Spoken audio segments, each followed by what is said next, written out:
ओम साई राम श्रोताओं, आपका दिन मंगलमय हो। मैं जानती हूँ आप साई सचरित्र के अद्भुत लाभ से परिचित हैं, पढ़ना भी चाहते हैं, पर पढ़ने में मन नहीं लगता, इसलिए पढ़ना कठिन हो जाता है ना? तो आज से यह फिक्र छोड़ दीजिए, क्योंकि मैं आपको हर अध्याय के भावार्थ को संक्षेप कर बस कुछ ही मिनटों में सुना दूंगी।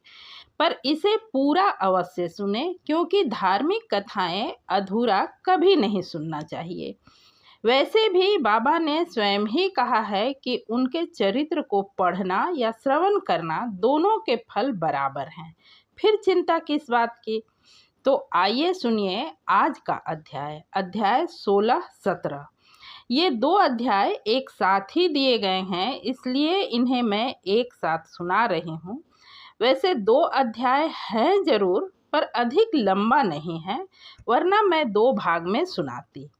इस अध्याय में यूं तो ब्रह्म ज्ञान और उसकी प्राप्ति की योग्यता का वर्णन है, पर ध्यान से समझने का प्रयास करें तो इसे पूरा अध्याय को पढ़ने या सुनने के बाद जो बात समझ आती है वह है इस कलयुग में इंसान के असंतोषी प्रवृत्ति। आप भी इस बात से अवश्य सहमत होंगे कि यदि कोई इंसान धन, संतान, शरीर, सामाजिक पद प्रतिष्ठा हर तरह से संपूर्ण और सुखी हो, तब भी उसके कानों में कहीं से यह बात पड़ जाए कि फला मंदिर, फला देवस्थान पर जाकर जो मांगो वह अवश्य मिलता है, तो वह जबरदस्ती अपने जीवन के किसी कमी को ढूंढने की कोशिश करने लगेगा। आप ऐसा देखे ही होंगे, बिल्कुल आप सोच के दिमाग पर जोर डाल के देखिए, ऐसा होता ही है, यह स्वाभाविक है। और बस इस बात में लग जाएगा कि क्या मांगे, और बिना इस बात पर विचार किए कि उस वस्तु की आवश्यकता मुझे है या नहीं, या मैं उस इच्छित वस्तु के योग्य हूँ या नहीं, मांग अवश्य कर बैठेगा। कुछ ऐसा ही वर्णन है इस अध्याय में, ध्यानपूर्वक पूरा अवश्य सुने। विषय 1। एक धनाढ्य व्यक्ति अपने जीवन में हर प्रकार से संपन्न था। बाबा की कीर्ति उसके कानों तक पहुंची तो उसने अपने मित्र से कहा, मेरे लिए अब किसी वस्तु की चाहत शेष नहीं रही, इसलिए मुझे शिरडी जाकर बाबा से ब्रह्म ज्ञान प्राप्त करना चाहिए। यदि किसी तरह वह मुझे मिल जाए तो फिर मुझसे सुखी कौन होगा। उसके मित्र ने उसे समझाया कि ब्रह्म ज्ञान की प्राप्ति सहज नहीं, पर अपने मित्र की बातों को अनसुना कर आने जाने के लिए एक तांगा लेकर वे शिरडी आए और सीधे मस्जिद पहुँचे। साईं बाबा के दर्शन कर उनकी चरण वंदना की और बोले, आप यहाँ आने वाले सभी लोगों को ब्रह्म दर्शन करा देते हैं। यही सुनकर मैं इतनी दूर से आया हूँ। इस यात्रा से मैं थक भी गया हूँ। मुझे ब्रह्म ज्ञान की प्राप्ति हो जाए तो यह कष्ट उठाना मैं सार्थक समझूंगा। बाबा बोले, मित्र अधीर ना हो, मैं तुम्हें शीघ्र ही ब्रह्म दर्शन करा दूंगा। सभी लोग तो धन, मान, पद, आरोग्य की चाहत में आते हैं, ऐसा तो कोई बिरला ही आता है जो ब्रह्म ज्ञान का प्यासा हो।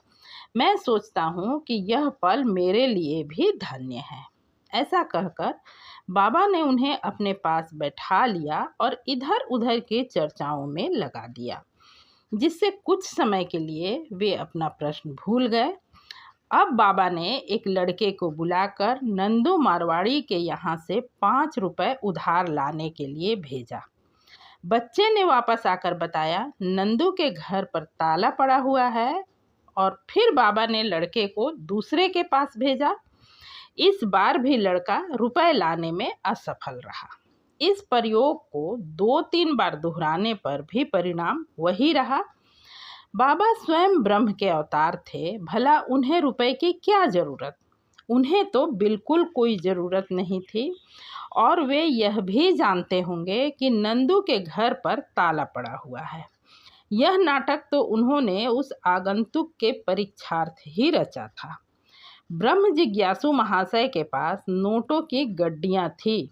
जब बाबा 5 रुपए जैसे तुच्छ राशि के लिए लड़के को इधर उधर दौड़ा रहे थे, तो वे 5 रुपए तक बाबा को देने का साहस ना कर सके। ऐसा व्यक्ति बाबा से ब्रह्म ज्ञान प्राप्त करने आया था, जो संसार का अति श्रेष्ठ वस्तु है। सचमुच वह ब्रह्म ज्ञान के पिपासु होता तो यूं दर्शक बना बैठा न रहता। उन्होंने रुपए तो दिए नहीं, बल्कि जल्द वापस लौटने की भी तैयारी करने लगे और बोले, अरे बाबा, मुझे शीघ्र ब्रह्म ज्ञान दो। तब बाबा ने उत्तर दिया, मेरे प्यारे मित्र, क्या इस नाटक से तुम्हें कुछ भी समझ नहीं आया? मैं तुम्हें ब्रह्म दर्शन कराने की ही तो चेष्टा कर रहा था। ब्रह्म का दर्शन करने के लिए 5 वस्तुओं का त्याग करना पड़ता है। 5 प्राण, दूसरा 5 इंद्रिय, तीसरा मन, चौथा बुद्धि तथा 5वां अहंकार। श्री साईं ने इस विषय को विस्तार से समझाया। ब्रह्म ज्ञान या आत्मानुभूति की योग्यता। सामान्य मनुष्यों को अपने जीवन काल में ब्रह्म के दर्शन नहीं होते। उसके लिए कुछ योग्यताओं का होना आवश्यक है। मुक्ति की तीव्र उत्कंठा। जो सोचता है कि मैं बंधन में हूँ और बंधन से मुक्त होना चाहे, तो इन ध्येय के लिए दृढ़ संकल्प से प्रयत्न करता रहे और प्रत्येक परिस्थिति का सामना करने को तैयार रहे, वही इस मार्ग पर चलने के योग्य है। तीसरा विरक्ति। लोक परलोक के समस्त पदार्थों से उदासीनता के भाव। लाभ और प्रतिष्ठा कर्मजन्य है। जब तक इनसे मोह भंग नहीं होगा, तब तक आध्यात्मिक जगत में प्रवेश करने का अधिकार ही नहीं है। तीसरा है अंतर्मुखता। ईश्वर ने हमारी रचना ऐसी की है कि उनकी वृत्ति सदैव बाहर की ओर ही होती है। जो आत्मदर्शन और दैविक जीवन के इच्छुक हैं, उन्हें अपनी दृष्टि अंतर्मुखी बना अपने आप में ही लीन रहना चाहिए। पाप शुद्धि। जब तक इंसान दुष्कर्म करना नहीं छोड़ता, तब तक ना तो उसे पूर्ण शांति मिलती है, ना ही मन स्थिर होता है। मात्र बुद्धि बल द्वारा ज्ञान लाभ कभी नहीं हो सकता। उचित आचरण। जब तक मनुष्य अंतर्मुखी बनकर ब्रह्मचर्य का पालन करते हुए जीवन यापन नहीं करता, उसे आत्मोपलब्धि संभव ही नहीं। सार वस्तु ग्रहण करना। 2 प्रकार की वस्तुएं हैं, नित्य और अनित्य। पहली अध्यात्म से संबंधित है, दूसरी संसार से। मनुष्य को दोनों का सामना करना पड़ता है। चुनाव अपने विवेक पर निर्भर करता है। मन और इंद्रिय का निग्रह। शरीर एक रथ है, आत्मा उसका स्वामी और बुद्धि है सारथी। मन लगाम है और इंद्रिय उसके घोड़े। जिनका मन चंचल है, इंद्रिय दुष्ट घोड़ों के समान है, वे अपने गंतव्य तक कभी नहीं पहुंच सकते। जो विवेकशील है, जिन्होंने अपने मन पर नियंत्रण कर रखा है, वे ही गंतव्य स्थान तक पहुंच पाते हैं। मन की पवित्रता। जब तक इंसान निष्काम कर्म नहीं करता, चित्त शुद्धि एवं आत्मदर्शन संभव ही नहीं। गुरु की आवश्यकता। आत्मज्ञान इतना गूढ़ और रहस्यमय है कि निज प्रयत्न से उसकी प्राप्ति संभव ही नहीं। गुरु की सहायता परम आवश्यक है।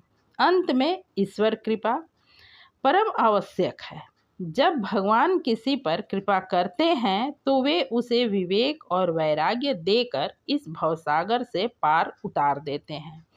जब यह उपदेश समाप्त हो गया, तब बाबा ने उन महाशय से कहा, आपकी जेब में 5 के 50 गुना रुपए ब्रह्म के रूप में मौजूद हैं, कृपया उसे बाहर निकालिए। उसने नोटों की गड्डी बाहर निकाली और गिनने पर सबको आश्चर्य हुआ कि 10-10 के 25 नोट मौजूद थे। बाबा की यह सर्वज्ञता देख महाशय बाबा के चरणों पर गिरकर आशीर्वाद की प्रार्थना करने लगे। तब बाबा बोले, अपने ब्रह्म का यह बंडल समेट लो। जब तक तुम्हारा लोभ और ईर्ष्या से छुटकारा नहीं हो जाता, तब तक ब्रह्म के सत्य स्वरूप को नहीं जान सकते। जब घर में किसी अतिथि को निमंत्रण दिया जाता है तब उसके साथ परिवार, अन्य मित्र भी भोजन करते हैं। बाबा द्वारा धनी महाशय को दिए गए इस ज्ञान भोज में मस्जिद में उपस्थित सभी जन सम्मिलित थे। बाबा का आशीर्वाद प्राप्त कर सभी लोग उस धनी महाशय सहित घर लौटे। श्रोताओं, बाबा की प्रेरणा से किया गया मेरा यह प्रयास आपको कैसा लग रहा है, जरूर बताइए। चैनल को सब्सक्राइब करें। पूरा अध्याय सुनने के लिए हार्दिक धन्यवाद। ओम साई राम।